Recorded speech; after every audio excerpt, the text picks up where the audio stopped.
જય Shri Krishna. Good morning. Good morning. કેમ તારું મૂડ નથી?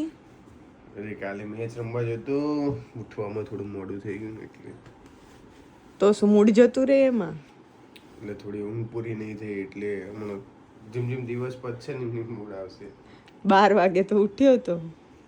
ત્યાં 3 વાગે મેચ પતી હતી. કાંઈ વાંધો નહીં. તો હવે આગળ ચા બા નહીં પીવી? ભૂખ લાગી હશે હે ને? ચા નહીં, ચા પીએ પણ જોડે જોડે ખાઈ લઈએ કંઈક. તો અત્યારે અમે જઈએ છીએ ગામમાં. દર્શન, નાસ્તો રેડી છે. હવે મૂડ આવશે ને? પીવા તો દે પહેલા. હવે આવી જવું જોઈએ, બરોબર? આવી જ ગયું છે.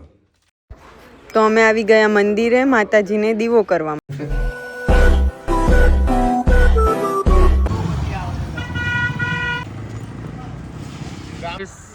એડવર્ટાઇઝ બહુ બધી આવે છે એટલે બેટ મૂકી દેવું પડશે કારણ કે ચાલુ ઘરમાં અમે રમીએ છીએ એટલે.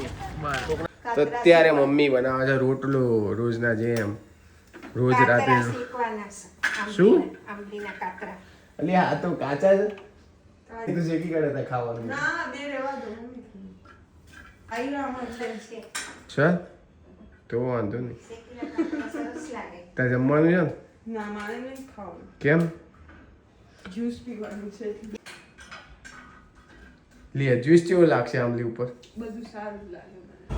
બપોર નહીં તો આજે જ્યુસ પી લીધો ખરો તે. મેચ રમવા જેવી છે એટલે તો હું જ્યુસ પીવા લઈને એવું નહીં કહેતો. એ તો લીટર જ લાવી દઉં મારી મેચ હોય ને તારે અઠવાડિયાની સલંગતા પી જ કરવાની. સારું આજનું તો કર. આજ તો જવું ના, કાલ તો ગયો હતો. તો આજ જવું પડે એવું જ છે. કાંઈ વાંધો નહીં, તો મન ના બોલાવતો. સારું સારું બોલું છું ને તો યાદ રાખજો.